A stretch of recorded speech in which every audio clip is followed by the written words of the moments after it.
Movie के शुरुआत में हम टीना नाम की एक लड़की को देखते हैं जो खेतों के बीच में किसी के साथ इंटीमेट हो रही थी और वहीं पास में उसका चाचा भी बैठा हुआ था जो अपनी डायरी में क्लाइंट्स के नाम लिख रहा था, जिसे देखकर हमें पता चलता है कि टीना एक धंधे वाली है और उसका चाचा ही उसकी दलाली करता है। फिर अपना सर्विस देने के बाद वो दोनों वापस घर आ जाते हैं और उनका घर देखने के बाद हमें पता चलता है कि वो लोग काफी गरीब हैं। फिर यहां पर हम टीना की छोटी बहन नताशा और अंकल के बेटे जैक को देखते हैं। फिर वो सभी खाना खाने के बाद अंकल दारू की बोतल लेकर बाहर बैठ जाते हैं और पूरे दिन का हिसाब किताब करने लगते हैं।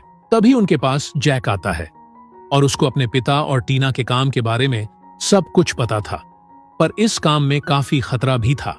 इसीलिए जैक अपने पिता को एक चाकू देता है ताकि वो अपने सेल्फ डिफेंस में उसका इस्तेमाल कर सके।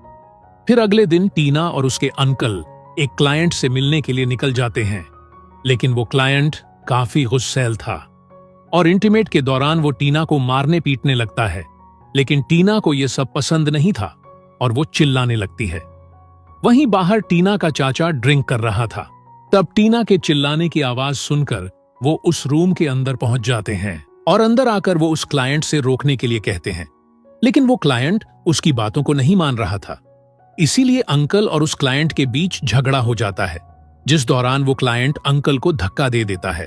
तब जैक के दिए चाकू से अंकल का गला कट जाता है, जिससे अंकल की वहीं पर मौत हो जाती है। अब अंकल के मौत के बाद सब लोग काफी दुखी होते हैं और धीरे धीरे उनके सभी पैसे भी खत्म हो जाते हैं। पर अंकल के फोन पर क्लाइंट्स लगातार कॉल कर रहे थे।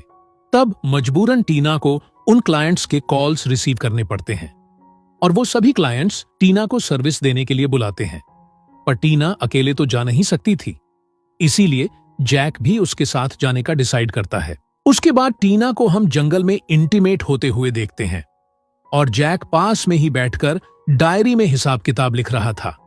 फिर सारा दिन अपना सर्विस देने के बाद वो दोनों वापस घर जाने लगते हैं, पर तभी टीना को एक आदमी के बारे में याद आता है जो उसको बहुत सारे पैसे देने वाला था। इसलिए वो दोनों उस आदमी के पास पहुंच जाते हैं। असल में वो आदमी इस गांव का सरपंच था और वो यहां का सबसे अमीर आदमी भी था, लेकिन उसकी एक प्रॉब्लम थी। दरअसल सरपंच का बेटा एक गे होता है और सरपंच चाहता था कि उसका बेटा मर्द बने। इसीलिए उसने अपने बेटे की मर्दानगी बाहर लाने के लिए टीना को बुलाया था। यहां पर सरपंच टीना से कहता है कि तुम्हें मेरे बेटे के गे होने वाली बात राज रखना होगा, जिसके लिए मैं तुम्हें बहुत सारे पैसे दूंगा। उसके बाद टीना उसके बेटे को लेकर एक कमरे में आ जाती है, लेकिन यहां पर वो टीना के साथ इंटीमेट होने से मना कर देता है, जिसके बाद वो दोनों एक प्लान बनाते हैं और प्लान के अनुसार टीना जोर जोर से आवाजें निकालने लगती है, जिससे सरपंच को लगता है कि उसका बेटा अब मर्द बन गया है। फिर सरपंच से पैसे लेने के बाद वो दोनों अपने घर आ जाते हैं। फिर धीरे धीरे टीना के सर्विस देने वाली बात पूरे गांव में फैल जाती है। इसलिए गांव के सभी लोग उसके साथ इंटीमेट होने के लिए आने लगे थे और अब उन लोगों के पास अच्छे खासे पैसे भी आने लगे थे। लेकिन फिर एक दिन सैम नाम के एक पुलिस ऑफिसर को उनके इस धंधे के बारे में पता चल जाता है। इसलिए वो जैक के पास आकर अपना कमीशन फिक्स कर लेता है और साथ ही सैम टीना के साथ इंटीमेट भी होता है। उसके बाद सैम जैक से अपने गे कांस्टेबल के साथ इंटीमेट होने के लिए कहता है और मजबूरी में जैक को ऐसा करना पड़ता है। फिर इसी तरह कई महीने बीत जाते हैं और जैक भी गांव के औरतों को सर्विस देने लगा था। फिर एक दिन जब जैक और टीना अपने घर जा रहे थे, तभी रास्ते में उन्हें ऑफिसर सैम मिलता है और सैम उनसे अपना कमीशन लेकर वहां से चला जाता है। उसके बाद हम देखते हैं कि टीना की तबीयत काफी खराब हो जाती है, जिसे देखकर जैक दवाई लेने के लिए बाहर जाता है। इसी दौरान सैम भी गांव का दौरा कर रहा था। तभी उसकी नजर एक लड़की पर पड़ती है और सैम को वो लड़की काफी पसंद आ जाती है।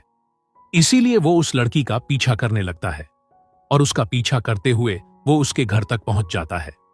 फिर वहीं दूसरी तरफ हम उस गे कांस्टेबल को देखते हैं जो दारू के नशे में धुत था। तभी जैक वहां पर आता है और वो उसको इंटीमेट होने का बहाना देकर एक जगह पर ले जाता है और फिर वो उसके वॉलेट से सारे पैसे निकाल लेता है और साथ ही वो उसके महंगे घड़ी को भी ले लेता है। उसके बाद वो कांस्टेबल से चुराए गए पैसों से टीना के लिए मेडिसिन्स ले जाता है। फिर मेडिसिन्स लेने के बाद टीना की तबीयत काफी अच्छी हो जाती है। लेकिन हम देखते हैं कि जैक ने कांस्टेबल की घड़ी को नहीं बेचा है और उसने वो घड़ी अपने हाथों में पहन रखा है। इसीलिए ऑफिसर सैम उसके हाथ में वो घड़ी देख लेता है और हाथ में वो घड़ी देखने के बाद सैम उसको चोरी के इल्जाम में जेल में डाल देता है। फिर लॉकअप में जैक उसी लड़की को देखता है जिस लड़की का पीछा सैम कर रहा था। इसका मतलब कि सैम ने उस लड़की को किडनैप कर लिया था, लेकिन उसने अब तक उसको हाथ भी नहीं लगाया था, क्योंकि सैम उसके साथ जबरदस्ती करना नहीं चाहता है, बल्कि वो उसके मर्जी से ही उसके साथ इंटीमेट होना चाहता है। वहीं दूसरी तरफ हम जैक की बहन को देखते हैं, जो जैक के वापस न आने पर काफी परेशान होती है और साथ ही घर के सारे पैसे भी खत्म हो चुके थे और गांव के दुकानदारों ने भी उसको उधार देने से मना कर दिया था। फिर वो घर वापस आ जाती है, लेकिन तभी अचानक कमजोरी के कारण वो बेहोश होकर गिर जाती है। फिर उसकी बहन नताशा उसको जैसे तैसे करके होश मिलाती है और उधर लॉकअप में हम जैक और उस लड़की को देखते हैं। तब जैक उस लड़की से उसका नाम पूछता है, जिस पर वो लड़की अपना नाम नैन्सी बताती है। अब नैन्सी जैक से मदद मांगती है, लेकिन यहां पर जैक की तो खुद के ही लगे पड़े थे, तो वो नैन्सी की मदद कैसे करता। और वो दोनों बात कर ही रहे थे कि तभी वहां पर सैम आ जाता है।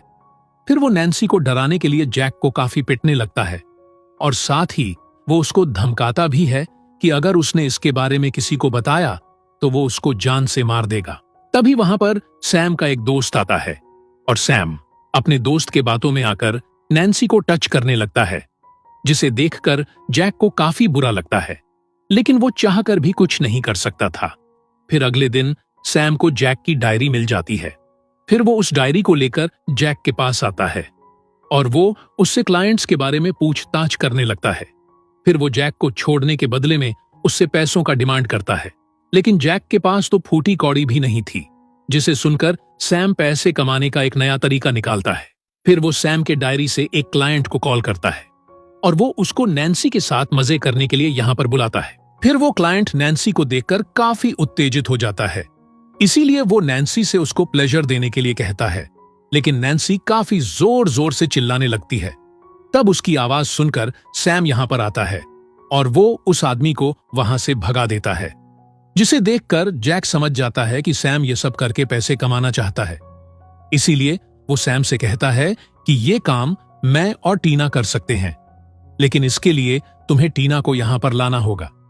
जिसे सुनकर सैम टीना को लाने के लिए उसके घर पहुंच जाता है, लेकिन नैन्सी को यहां पर लाने के बाद सैम उसको भी जेल में बंद कर देता है। अब टीना को कुछ भी समझ में नहीं आ रहा था कि ये सब क्या हो रहा है।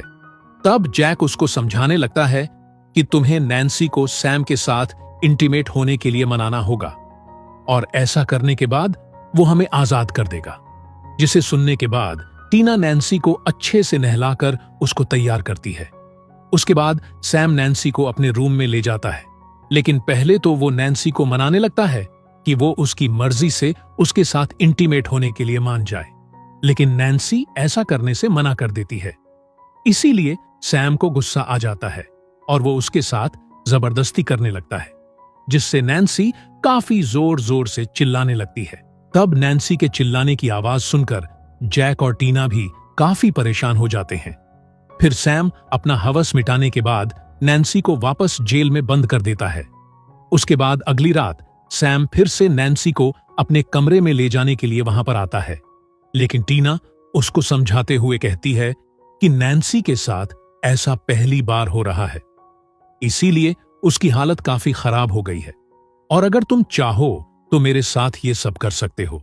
जिसे सुनकर सैम काफी खुश हो जाता है और फिर वो उसके साथ वहीं पर इंटीमेट होने लगता है, लेकिन इसी दौरान टीना एक चाकू उठाती है और वो सैम का गला काट देती है।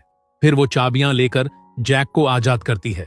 तब गुस्से में नैन्सी एक डंडा उठाती है और वो उस डंडे को सैम के पीछे घुसा देती है, जिससे सैम की मौके पर ही मौत हो जाती है और उसको मरा हुआ देखकर नैन्सी को काफी सुकून मिलता है।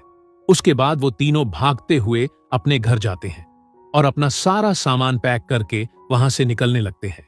इतनी ही देर में उस सरपंच का बेटा भी कार लेकर यहां पर पहुंच जाता है क्योंकि वो भी अपने पिता को समझाकर थक चुका था। इसीलिए वो भी अपनी लाइफ को एंजॉय करने के लिए उन लोगों के साथ जाने का डिसाइड करता है।